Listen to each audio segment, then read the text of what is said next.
Hey everybody, welcome back. On this episode, we're going to be working over here in this farm area. I've got myself a little checklist here of things that I need to get done or I want to get done. I need to kind of close the loop on some of these projects, you know, for my own mental sanity. So I want to finish, and finish means to put in a lathe and a pylon and a collection system. The beetroots that are over there, and also the wheat that is over on the other side of that build right there. I also want to finish the terrain.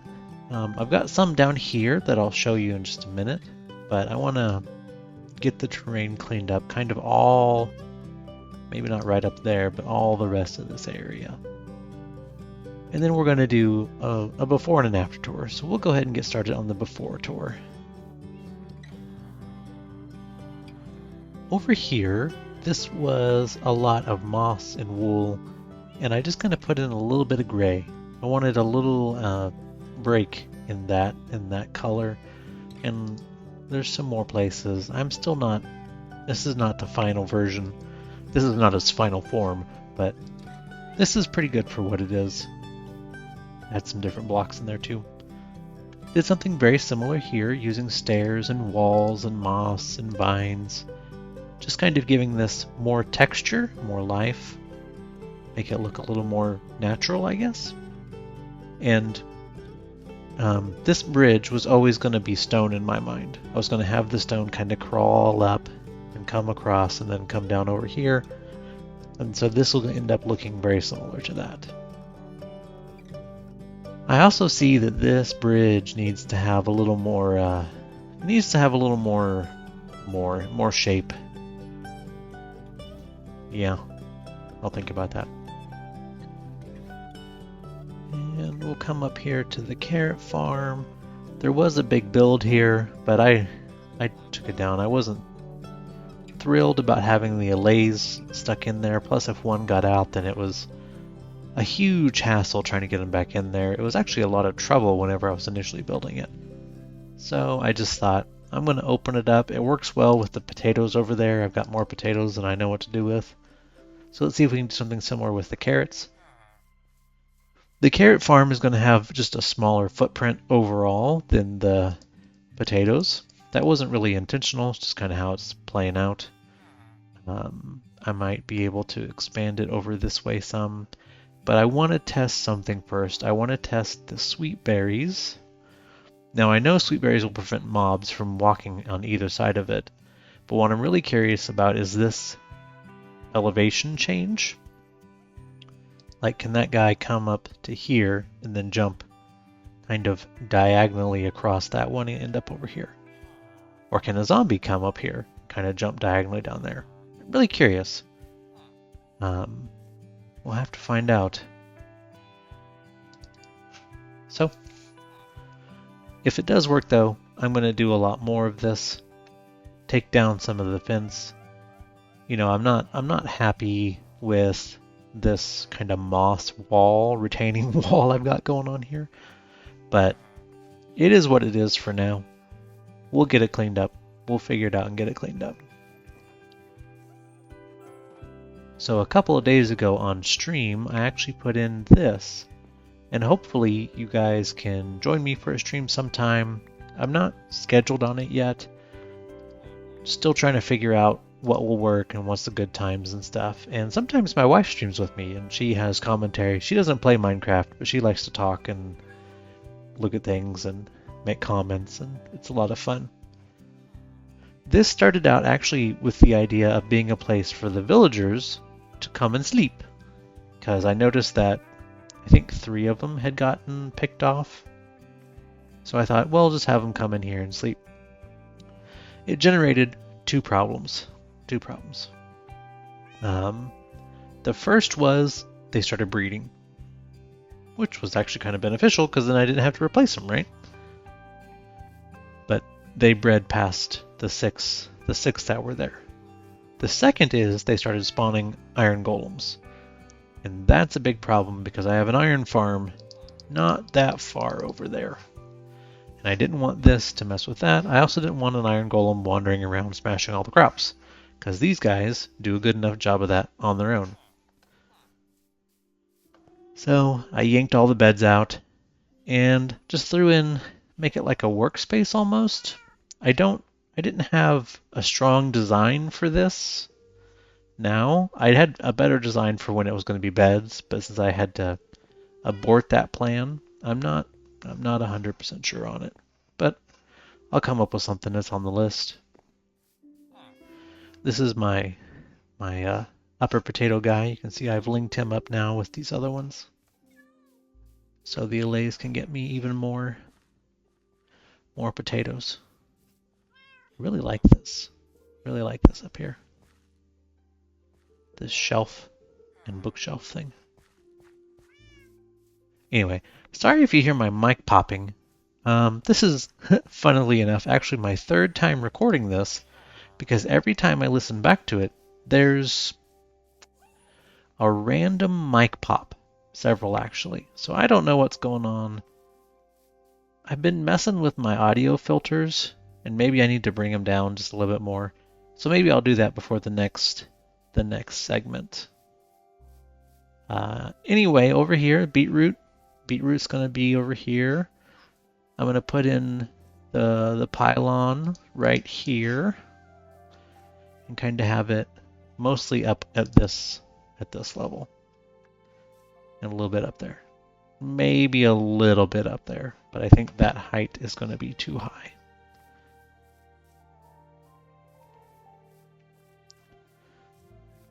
Over here is going to be the wheat. And I'm going to put in the lay totem right here. And then I'm going to have the wheat go all the way around. I'm going to level these hills some. Like I'll probably leave this level. I'll probably bring those two levels down and maybe that one. I don't know. I'll figure it out. I want to, I think, do a radius of about 20. Let's see. Let's make it a multiple of 9 plus 1. That way I can have I'll put fence around this so the villagers can't get to it. They don't get stuck in the water, but so I could do 18 or I could do 27. Maybe I'll do 27, push it, see if I can get 27 away from the totem in every direction. 28. We'll see. But yeah, that's going to be fun. So we're going to work on that. Clearing the hills, and then we'll go from there. And I'll see you in a minute.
can't see it, but I'm making my irritated face. So I went and finished and recorded the allay farms, or the allay pylons. I've not textured everything yet.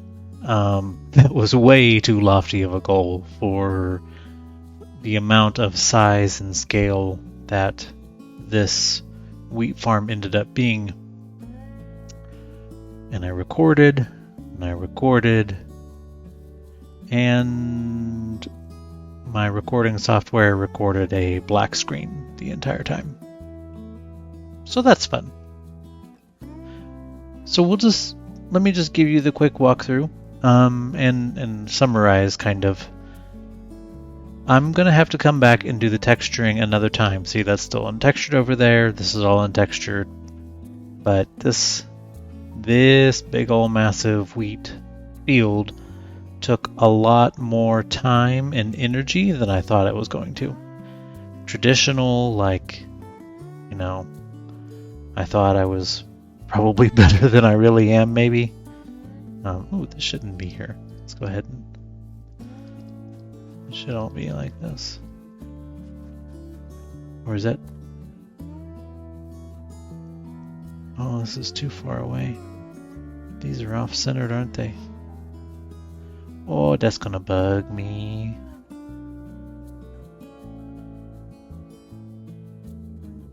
Anyway.